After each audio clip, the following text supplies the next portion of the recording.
of the world. Right now, the guy you're voting for, a lot of people consider is funding a genocide.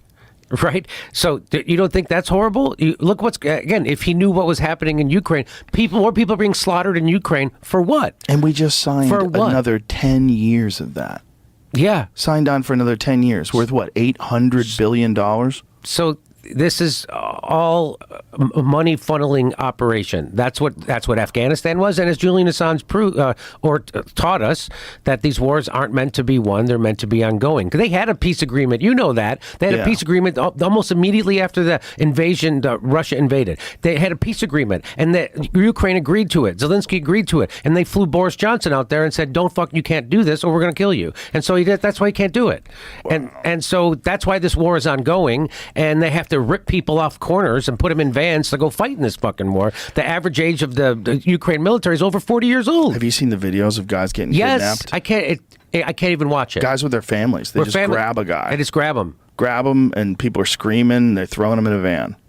You're going to go fight in a war. I think you lost the war when we already did. So they did. Yeah. So, and then, of course, nobody knows how this war started. You've had Dave Smith on. He explained it. Yeah. Nobody still to this day knows about the Maidan coup, that the United States got in bed with right-wing Nazis in Ukraine to overthrow a democratically elected government. And then they started bombing the people in the east of Ukraine, called the Donbass, and they wouldn't stop. They had two peace agreements called the Minsk Accords. Guess who violated them?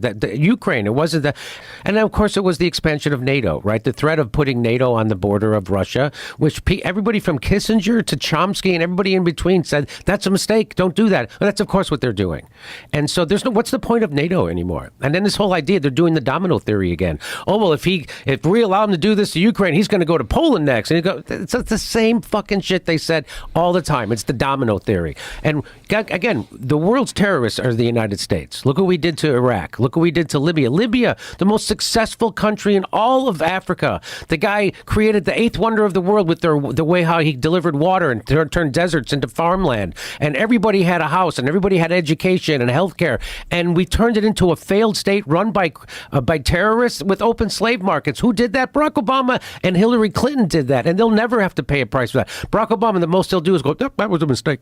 Now, why did they get rid of Gaddafi? Because he was going to start a currency of Africa that was going to compete with the U.S. dollar and the euro. And they can't have that because the way the United States controls the world is because the United States dollar is the reserve currency of the world. So that's why they can put sanctions on all these countries. And so what they're doing, which they shouldn't do, they're weaponizing the U.S. dollar. And so like when countries want to trade with each other, they have to go take their currency, change it into U.S. dollars so they can trade. And a lot of it was based on the petrodollar, which, by the way, Saudi Arabia just quit. They didn't renew it. I don't know if you heard about that. Yeah, I did hear about that. So, and all of a sudden, CBS News is starting to do news stories about how Saudi Arabia was involved in 9/11. All of a sudden, 24 years later, all of a sudden, oh, you know what? Turns out there was something happened. And they're like, you mean 2 weeks after they decided to not renew the fucking petrodollar? Now CBS News is allowed to talk about that and investigate it, which when I talked about it, it got demonetized.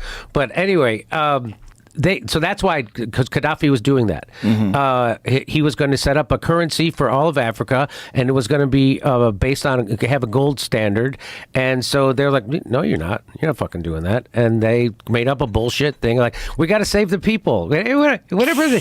You guys, they don't give a fuck about the people in America. They got veterans and everybody else living under every goddamn bridge in this country. You think if they gave a shit about those people, don't you think they'd start helping the people right outside the front door? Right. Instead of, no, we got to go help people in Libya, and we got to help people. It's about helping people in Ukraine, and it's about helping people in Taiwan, and it's about no. This is all about an upward transfer of money. This is about balkanizing countries and turning it over to BlackRock and Vanguard. That's what this is about. Yeah. And we'll be right back. That's a good rant. That's a solid rant.